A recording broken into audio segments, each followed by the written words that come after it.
স্বৰ্গদেউ বিহু দলৰ উদ্যোগত এই 7 দিনীয়া যি গ্ৰীষ্মকালীন কৰ্মশালা আয়োজন কৰিছে। এই কৰ্মশালাখনিত মই এগৰাকী মুখ্য প্ৰশিক্ষিকা হিচাপে আছোঁ।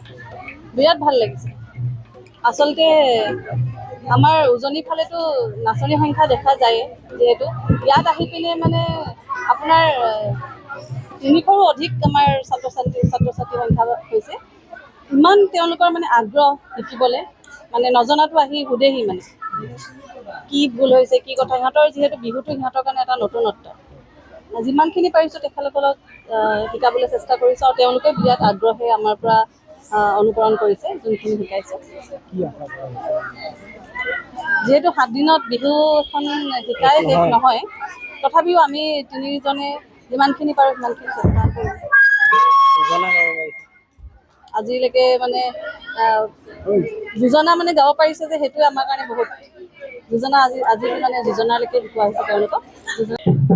আমি আচলতে ধুবুৰীক যিটো বিহুৰ সংস্কৃতি সেইটোক আমি বজাই ৰাখিবৰ কাৰণে আমাৰ মেইন উদ্দেশ্য।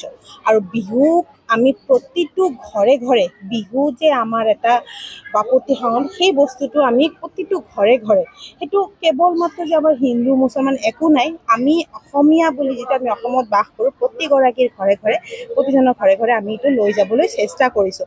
আৰু ষ্টুডেণ্টবিলাকৰ যে আগ্ৰহী, সেই বস্তুটো আমি আজি সঁচাকৈ আমি মানে অনুভৱ কৰিছোঁ। কাৰণ তেওঁলোকে প্ৰথমতে ভাবিছিলে বিহু কৰ্মশালা 7 দিনীয়া কিমানখিনি হ'ব, কিন্তু সঁচাকৈ বিহুত 7 দিনৰ যথেষ্ট মানে শিকিলে গোটেই বছৰটো হ'লেও আমি বিহুকেইটা শেষ কৰিব নোৱাৰোঁ। তথাপিও এই 7 দিন কৰ্মশালা তেওঁলোকৰ আগত আমি আগবঢ়াই দিব বিচাৰিছোঁ যে আমি বিহুৰ যিটো ঐতিহ্য সিহঁতক জানিব বিচাৰিছিলোঁ। আৰু আমাৰ মাজত যিটো প্ৰশিক্ষক আছে, তেওঁলোক হৈছে আমাৰ গোলাঘাটৰ পৰা আহিছে, আৰু গুৱাহাটী আৰু লখিমপুৰৰ।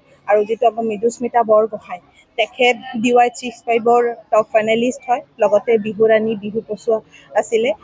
আৰু স্বপ্নৰঞ্জন বৰা আৰু পলাশ গগৈ, তেওঁলোকে মানে বিহুক লৈ পেলাই সিহঁতে বহুতখিনি আগবাঢ়ি গৈছে, আৰু তেওঁলোককে আমি ইয়াতে প্ৰশিক্ষণ হিচাপে মাতিছোঁ। আৰু এইখিনিয়ে ক'বলগীয়া আছে। আৰু আমি বহু আগ্ৰহেৰে আছোঁ যে ষ্টুডেণ্টখিনি আৰু ভালকৈ ইয়াৰ পৰা আমাৰ কিবা এটা বিহুৰ বিষয় ৰাইজক আমি ইয়াৰ পৰা সন্মান যাচিছোঁহি। আজি আমি স্বৰ্গদেউ বিহু দলৰ উদ্যোগত আমি ধুবুৰী জিলা গোটেই ধুবুৰী জিলাখন সামৰি লৈছোঁ। ইয়াতে আপোনাৰ দেখা পাব, আপুনি ইয়াৰ পৰাই বিলাচীৰ পৰা চাপৰ, আগুমনি, গলগঞ্জ, ধুবুৰী তথা নদীৰ সেই পাৰৰ পৰাও আমাৰ ইয়াতে ছাত্ৰ ছাত্ৰী আমাৰ ইয়াতে আহিছে। আৰু সঁচাকৈ ক'ব লাগিলে প্ৰথমে আমি ধন্যবাদ দিবলৈ আমাৰ অসমৰ মুখ্যমন্ত্ৰী হিমন্ত বিশ্ব শৰ্মা ডাঙৰক আমি ধন্যবাদ যাচিব লাগিব। কাৰণ তেখেতৰ প্ৰচেষ্টাৰ উদ্যোগত আজি বিহুটোক ইণ্টাৰনেশ্যনেললৈকে লৈ গৈছে।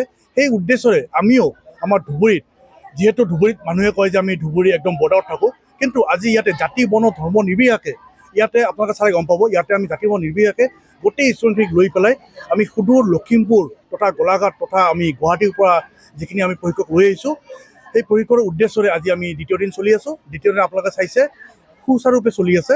আৰু আমি স্বৰ্গদেউ বিহু দলৰ পৰা আমি গোটেই অসমবাসী ৰাইজক ইয়াৰ পৰা আমি বাৰ্তা দিব বিচাৰিছোঁ যে অসমত বিহু এটা অকল বাপতিসাহোন হয়েই, কিন্তু ইয়াৰ লগতে আৰু কৈছে এইটো এটা আমাৰ অসমৰ সংস্কৃতি। তো অসমৰ সংস্কৃতি বৰ্তি ৰাখিবৰ কাৰণে আমাৰ ফালৰ পৰা যিখিনি প্ৰচেষ্টা, হয়তোবা অসমবাসী এটা সৰু প্ৰচেষ্টা হ'ব পাৰে, কিন্তু সেই আমাৰ সৰু প্ৰচেষ্টা হ'লেও আমাৰ ইয়াৰ পৰাই গোটেই অসমবাসী ৰাইজক আমি স্বৰ্গদেউ বিহু দলৰ পৰা ক'ব বিচাৰিছোঁ যে ধুবুৰীত আমি এটা বিহু সংস্কৃতি দিছোঁ। আৰু 7 দিনীয়া বিহু প্ৰগ্ৰামত আমি যিখিনি পাৰোঁ, আমাৰ প্ৰশিক্ষক আছে, সিহঁতৰ দ্বাৰা যিখিনি পাৰোঁ আমি ধুবুৰীবাসী ৰাইজৰ উপকৃত কৰিম বুলি আমি আশা ৰাখিছোঁ। যিকোনো খবৰৰ বাবে যোগাযোগ কৰক আমাৰ এই নম্বৰত 9181 307 221।